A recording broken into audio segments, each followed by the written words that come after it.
ఈరోజు నేను చెప్తున్నానంటే అది దేవుడు నేర్పించింది. బైబిల్ అందరూ పక్కన కూర్చొని చదువుతూ ఉంటే నాకు ఒక బైబిల్ ఇచ్చాడు పాస్టర్ గారు. దాన్ని చదవటానికి నాకు తెలిసేది కాదు. పేపర్లు తిరిగేస్తూ ఉండను అటు ఇటు అటు ఇటు. ఏంటి తిరిగేస్తామా, ఇంకేనా ప్రభు అని కన్నీరు కార్చి ప్రార్థన చేస్తున్నప్పుడు దేవుడు పరిశుద్ధ గ్రంథం అంతా చదివే జ్ఞానాన్ని ఇచ్చాడు. హల్లెలూయా. చెబుదాం గట్టిగా హల్లెలూయా, హల్లెలూయా, హల్లెలూయా. పరిశుద్ధ జ్ఞానం అంతా పరిశీలన చేసి పరిశుద్ధాత్మ శక్తితో చదివేటటువంటి ఆ జ్ఞానాన్ని ప్రసాదించాడు. ఆత్మ అభిషేకాన్ని ఇచ్చాడు. ఎందుకంటే ఈ గ్రంథాన్ని రాసింది పండితులు కాదు, శాస్త్రవేత్తలు కాదు, ఏమండి విద్యావంతులు కాదు. ఎవరు రాసింది?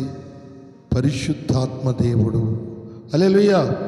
దీన్ని ప్రారంభం నుంచి ముగింపు వరకు ఎవరు రాశారు? పరిశుద్ధాత్మ దేవుడు రాశాడు.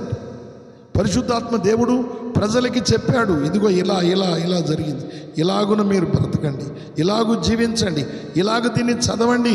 నేనే మీకు పరిశుద్ధాత్ముడి మనకి గురువు. హల్లెలూయా. ఆయనే మనల్ని నడిపించేవాడు, ఆయనే మనల్ని బలపరిచేవాడు, ఆయనే మనల్ని నూతనపరిచేవాడు, ఆయనే మన జీవితాలను తీర్చి దిద్దేవాడు.